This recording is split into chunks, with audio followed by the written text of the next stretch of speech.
Assalamu alaikum aziz teleseyirciler. Studiyada men Lila Vedjat çalışam. Bugün böyle malumatlar, haberler programımızda taqdim etilem. Qırım Cumhuriyeti'nin başı Sergey Aksyonov Qırım Cumhuriyeti'nde Zenat bayramına bağışlap ticaret sahasının xadimlerini mükafatladı. Merkezi Bazar o gündeki meydanğa Sovet Birliği'nin eki defa kahramanı Amitxan Sultan'ın adı verilecek mi, yok mu? Devlet Milletleraro Komitetinde mesken satın alınıvı sualleri boyunca navbatdagi toplashuv keçirildi. Qırım Cumhuriyeti'nin başı Sergey Aksyonov Qırım Cumhuriyeti'nde Zenat bayramına bağışlap ticaret sahasının xadimlerini mükafatladı. Merasim ketişatında Qırım'ın bütün regionlarından kelgen ticari xadimlerge münasip mükafatlar taqdim etildi. Tafsilatlar bizim levhamızda.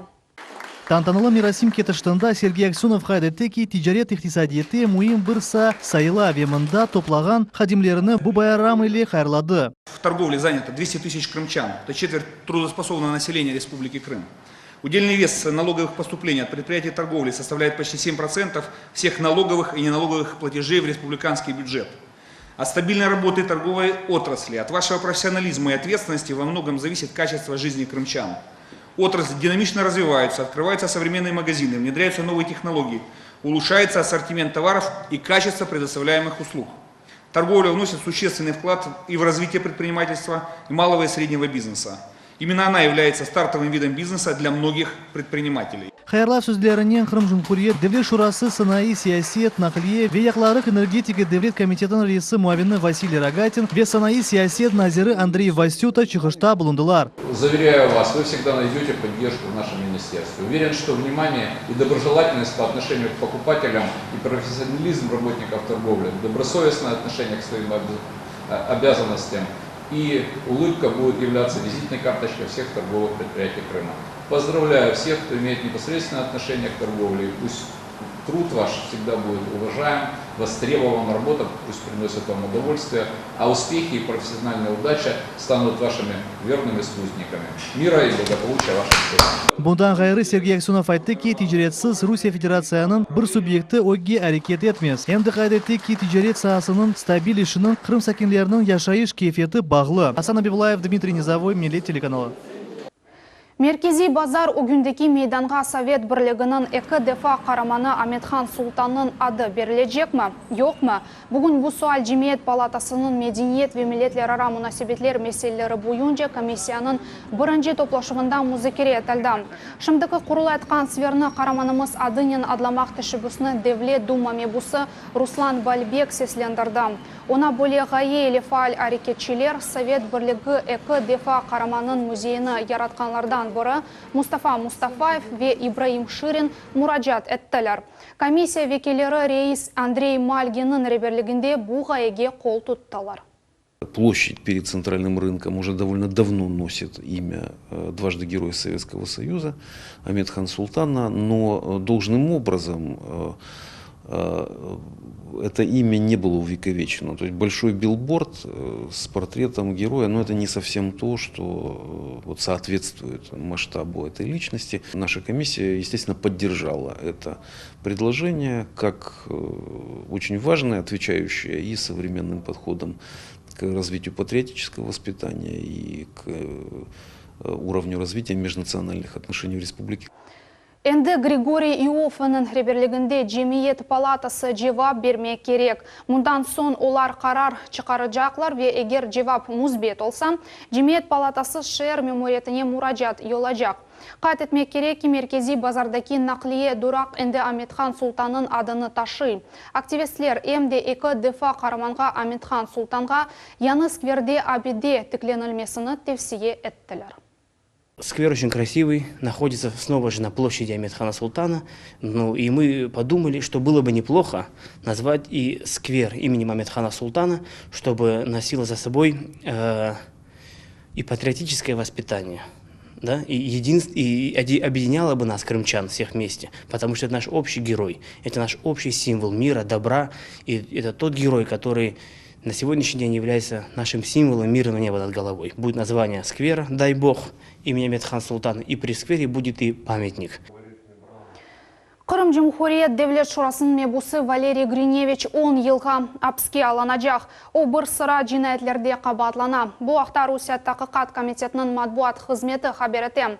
Mahkeme qararına binaen 2012 senesi Grinevich Saq rayonun Shtarmovoy köyünde yerleşken rekreasyon uchastkalar hırsılanuvu teşkil etken edi. Bundan gari 2015 senesi Grinevich Saq şehrinin sakininden $35.000 miqdarında habar algan edi. Qat etmek gerek ki Taqqiqat ketişatında mutaxassislar bildireler ki o ata beli bir şirketinin müdirlerini öldürerim dep korkuzaydı. Devlet Milletlerara Komitetinde mesken satın alınıvı sualları boyunca nevbeteki toplaşuv keçirildi. Tedbirinin esas mevzuları bu şahsi mesken evler kuruluvu yekunlenmesi için maddi yardım ayrılığı ve suv, gaz ve elektrik ağlarga texnik koşuluv için tazminat ayrılığı. İyul ayına 8 belediyege para ayrılığı planlaştırılan. Bundan gari avgust ayında mesken satın alınıvı boyunca da 8 belediyege para verilecek. Belli olğanıqı şahsi mesken satın alınıvı ile bağlı konkurslar ötkerildi. Bu maksatlarga Kırım Cumhuriyet büdjetinden 100 milyon ruble ayrıldı. Noyabr ayına bu programa tolusının amelge keçirilüvü planlaştırıla. Devlet Milletlerara Komitetinde maddi bölüknün başı Natalya Grigorieva bildirgenine göre muvaffaqiyetli programmalardan da biri reabilitirilgen gражданlar için şahsi mesken kuruluna maddi yardım gösterilüvüdür. Bugünkü günge bu programa boyunca 5 belediye faal iş alıp bara. На данное направление работы в бюджете Крыма предусмотрено 19 миллионов рублей. В июле месяце планируется рассмотреть заявки от 50-60 граждан и оказать материальную помощь на сумму 7 миллионов 600 тысяч рублей. Оставшиеся средства в соответствии с помесячным распределением предусмотрены на август месяц. На сегодняшнем совещании перед представителями муниципальных образований определены четкие задачи для обеспечения выполнения данных показателей нашей работы. Bundan da gayrı reabilitirilgen gражданlar suv, gaz ve elektrik ağlarga bağlanğanda tamzinat ile kullanmağa imkanları var. Kaydetmeli ki bugünkü günge Jetek İçki rayonundan bir müracaat geldi. 1 миллион на компенсацию за подключение к сетям водоотведения, электроснабжения и газоснабжения. Прошу граждан, учитывая эту информацию, те, кто нуждаются в оказании этой помощи, обращаться в районные или городские администрации по месту их проживания. Hatırlatamiz, imtiyazlar ile kullanmak hakkı tek reabilitatsiya akta spravkası olğan vatandaşlarımızga berildi. Sabriya Halilayeva, Edem İsmailov, Millet üçün. Merkezi bazar yanında yanı kurulayotgan meydan etrafında nakliye tek dekabr ayında to'xtay bilecek. Yılın sonuna kadar şehir hakimiyeti munda 3 to'xtaf yer yapmağa planlaştıram. Bu haqda Akmejit şehir mumuriyetinin başı Gennadiy Bakharev haber etdi. Bunun beraber o diqqat etdi ki berilgen vade yerine ketirildi, yanı merkez iyulning ortasına kadar yapıldı. Şimdilik da bazı işler kaldı. Hususan Sevastopolska sokağına aylangan yol kenleştirilecek. Akmejit hakimiyeti Bulvar Franko sokağına kapatmağa planlaştıra. Memuriyetinin matbuat hizmeti haber etkenine göre, sokağının kapatılığı teplotrassanın temirinen bağlı. Bunun sebebi yerli sakinlerinin şikayetleri oldu. Olar 3 ay devamında sıcak suvsuz yaşamağa mecbur ettiler. Bu teritoriyada temir işler avgust 5 gününden başlanacak ve 2 hafta devam edecek. Vakıtınca aylanma yol trolleybusuna sokağından geçecek. Bunun beraber şehir şimdi Tolstoy ve Karl Marx sokakları kapatıldı. Kırım Cumhuriyeti'nin Devlet Milletlerara Komitetinde nevbeteki toplaşuv olup geçti. Tedbirde federal maqsadlı programmaga qo'shilgan 10 obyekt qurucılığı hakkında esabat taqdim etildi. Devlet Milletlerara Komitetinin reis muavini Nadir Namanov qayd etdi ki, toplaşuvlar keçirilgenden beri ilk sefer epos obyektlarda semireli ve musbet dinamika qayd etildi. Netice ko'rine. Toplaşuv çerçevesinde Nadir Namanov Voda Krıma, Krım Energo ve Krım Gazseti teşkilatlarının rehberlerini ve hadimlerine teşekkürler bildirdi. Сегодня все эти объекты, они освобождены от обременения. Это очень большой плюс, который позволит продолжить работу достаточно эффективно. Но что хотелось бы сказать? Ну, в числе лидеров остаются у нас те же организации и структуры, то есть образцом могут послужить те объекты, которые в плане находятся четко в графике. Это как детский сад на фонтанах. КИПУ, строительство КИПУ, в принципе, достаточно, будем говорить, показательные эти объекты, то есть даже есть определенное опережение графика. Қырым-татар медени тарихи мирас музейінде белі учуджи қырыжыға танылмаған қараманға бірінші класс арби учуджыға Эмир Усин Чалбашқа бағышланған төгерек маса олып кешті. 2018 сене январ 5 күні Эмир Усин Чалбашның доғанына 100 ел толажақ. Бұл күн мұнасып шекілде кечірілмесі үшін музейде жимат әрбаплары, акимет векелері везіжілар көріштілер. Эмир Усин Чалбашның шан шуретіні эбеделештірілмек үшін бір қач теклифлер сеслендірілді. Топлашымның нәтижелері біздің мұхбиріміз Султания Ситакаева біле. Эмир Усин Чалбаш 1918 сене январның 5-інде Алушта районының Шума көйінде дүнияға келді. 1940 сенесі Каша арби учеджи мектебіні бітіріп yüksek дәрежелерге ерішті. Ве бұл мектепте инструктор оларақ çalıştı. Екінші Улу Ватан Женкі деварында учеджи Қырыжыдан авиадивизияның командир муавинеже ел кечті. Жебеде болынған вақыт 360 арби учу бежерді. Ве 17 учақны қырды. Эти имена, которые должны сверкать. Потому что в 41-м орден он достоин 4 в 44-м, 45-м. Потому что летали на старых самолетах, летали на задания, которые были невыполнимые. Вместо того, чтобы каждый занимался своим делом, истребители занимались штурмовкой. Самолеты не приспособленные выполняли разведку и так далее. И вот в этих условиях Чалбаш сбил 11 самолетов. Эмир Усин Чалбаш ватаныны қорчылағаны için 3 қызыл орден, 3 қызыл йылдыз, Александр Невский ве Богдан Хмельницкий орденлері, 2 Улу Ватан Женкі ордені ве 13 медаль тақдирленді. Нефақаға шыққан сон 10 ел девамында Киев арби авиацион муэндис оқу юртында çalıştı. 1965 ве 1991 сенелері Совет бірлігінің қараманы унванына тақдим етілген еді, амма танылмады. Бүгін топлашуда Айдар Эмиров Эмир Усин Чалбашқа Русия қараманы унванını бермек или Русия президентінің адына мектеп йолламақны тәвсие етті. Русия президенті Владимир Владимирович Путин адына біз бір реджа азырлажақмыз. Эмир Усин Чалбашқа Русия қахраманы унваны берілсін деп. Чүнки ол керчектен де лайық адам.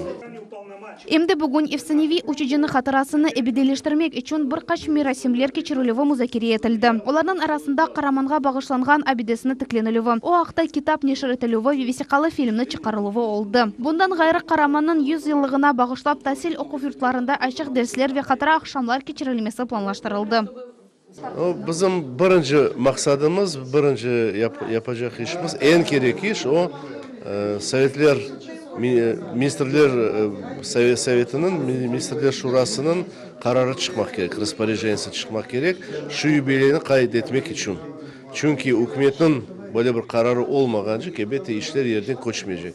Şu sebepten bizim en büyük maksadımız tez vakitte bir buçuk ay içinde böyle bir karar çıkmak gerek. O karar çıksa son başka teklifler elbette omurga geçecek. Onların arasında şu teklifler arasında en birincileri Emir Usин Чалбашның қатырауларын çıkarmağa. O pek yaxşı қатырауlar yazdı. Pek güzel kitap. Evvelce o kısa varyantları çıkan idi. Lakin şimdi kadının kolunda tolu varyantı var, kol yazma var. Onu bizim kolumuzga berdi. Onu çıkarıp olsak pek yaxşı olacak. Ve elbette bir heykel meselesi. Ya da bu Şuma'da, Aluşta yolunda Şuma koyunun karşısında koymağa. Çünkü anda binlerce adamlar keçi korusunlar. Ya da Aluştan olsun bir güzel bir merkez yerinde o bakarız, o komissiya çözecek elbette. Devlet Milletler Ara Komitetinin ve İsmail Gasprinski adına medya merkezinin vekilleri episi seslendirilgen tekliflerini yakın vakitte amelge geçirilüvüne yardım etmeye hazırlar. Со стороны медиацентра и Госкомнадзора, готовы поддержать те предложения, которые мы сегодня с вами примем. Естественно, они должны быть выполнимы И у меня просьба, если мы будем говорить какие-то предложения, чтобы был готов механизм его осуществления. Экинчи Жан Женкинин биринчи группа сакаты, 9 арби орденин кавалері, биринчи класс арби учучысы Эмир Усейн Чалбаш 2005 сене Алушта шәрінде дефин олынды. Onun кадыны Людмила Никитина хабар еткеніне көре Караманның 100 еллыгына onun крылья крепнут в полете адлы шахси элязмалары нешір олынажак. Память, которая живет во мне, она объемнее всех книг и всего, что только о нем было известно. Вот это вот моя любимая фотография. Значит, я хочу еще вышить этот портрет. Топлашуның нәтижелері бойынша иш тақымы тәшкіл олынды. Бұл тақым акимиет идарелерінің ішбірлікте болынып, қатыра мирасемлер лайық шекілде кечірілмесіне қол тұтачақ. Султания Истакаева, Эрвин Эмиралиев, Миллет үшін. Халқара Сантрач күнү артекте балалар ветербейджилер арасында ярышлар кечірілді. Байрам арфесінде 20 тақымлар ве күчлі ойыншылар сечілді. Бұндан ғары yüksek севиелі гроссмейстер бір вақытта бір қач ойыншынен ойынлар кечірді. Ярыш нәтижелері ақта Диляр Шевкетованың левхасында. Хадими ойыну навескерлары тахымар ярышында күрештілер. Олар 5 турда исвечре система бойынша кечірілді. Гурзув Сакины Тимур Губицкий тедбірнің en яш иштиракчысы oldu. O Сантрач ойыну 4,5 yaşında огреніп башлады. Seçme turunda 2. yerini ve 4. razriyatını aldı. Şimdi o Artek Mektebi'nin 1. sınıf talebesi. 11. sınıf talebesinden күрешіп, 2 партияда galip çıktı. Для меня это шахматы самая умная игра. Я тренирую свой ум. Думаю, что шахматы в жизни помогут. Çeşit memleketlerden kelgen 60 oyuncu ve 27 terbiyeci gün devamında tuşunup yanı yürüyüşlerini uydurdular. Onlardan en güçlüleri Dulber kombinatsiyalarga kuvанып, galibe kazandılar. Нас заранее всех собрали, нам удалось познакомиться, мы с друг другом поиграли, всех узнали, сплотились. Нам удалось правильно распределиться, то есть каждого мы определили на свою доску и упорной работой мы заработали кубок. Mantıhi oyunun vetanı Hindistan. Ermenistan'da dünyada ilk sefer başlangıç sınıfları için Santraç feni kirsetilgen eldi. Yarışının baş hakemi Rameo Khatoyev, evvelki Sovet mektebi en güzel olganında emin. Bunu saklamak ve ilerlemek gerek değil. Очень приятно, что вот наши дети, которые представляют все регионы Российской Федерации, они с большим интересом и вниманием относятся вот к шахматной игре. И очень много детей занимаются шахматами. Это хорошо. Yüksek seviyeli grossmeister Yuriy Rapitsan en güçlü oyuncularının bir vakitte oyun geçirdi. Onlar 2 saatten ziyade kureştiler. Artek'nin evvelki terbiyecisi tamam bu zalda olimpiyadada iştirak etken edi. 18 yıldan son o Kenedebinde bulunup 14 partiyadan 13'ünün galibi oldu. O birinci rakibini rast getirgenine seviniyor. Я ему бросил уже реванш, на самом деле. Но Антон, я говорю, вот мы разыграли достаточно интересный дебют, но немного, ну так, если шахматным языком выражаясь, позиционный, да. И в позиционной игре я там применил определенную идею, которая, как мне казалось, дает мне там позиционный перевес. Но однако я упустил тактический нюанс, которым Антон, надо сказать, воспользовался блестяще. Там буквально трехходовая комбинация, но комбинация, которую я не заметил, и это, конечно, приятно, еще раз повторюсь. Нет даже доли сожаления от того, что я проиграл эту партию. Anton Sidorov'ны Santraç oyunun tılsımlı dünyasına babası alıp geldi. Hadimi oyun onu fikir yürütmege, insanın irade gücünü hissetmege öğretti. Bu seans onun için büyük bir bayram oldu. Onun takımı galibe kazandı ve özü de ilk sefer grossmeisterini yendi. Geçen sene dünya boyunca şampiyonuyla beraber geçirilen oyun yutuksuz yekimlendi. Он избрал вариант Рамповского, и постепенно игра перевелась в лондонское начало. И там получилась примерно равная позиция. Игра была немножко однобокой, и он решил провести атаку на ферзевом фланге. Но там не удалось его поймать, его ферзь запутался в своих же фигурах.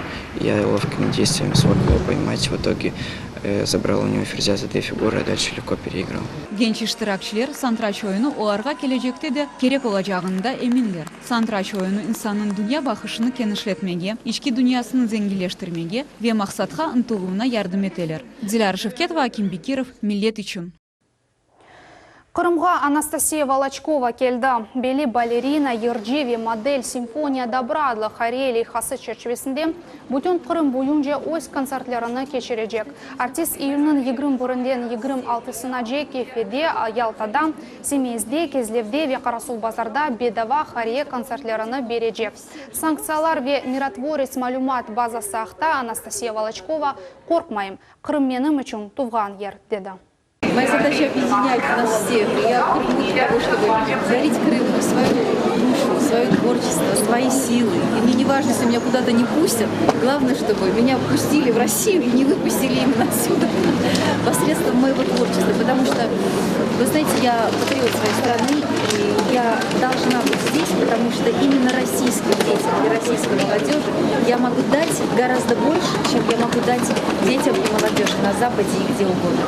И в этом мое предназначение, моя миссия. Бұл ноқтада янымыз сонуна еті, евлеріңізге дайыма ейі хаберлер келсін. Милет телеканалынан айрылмаңыз.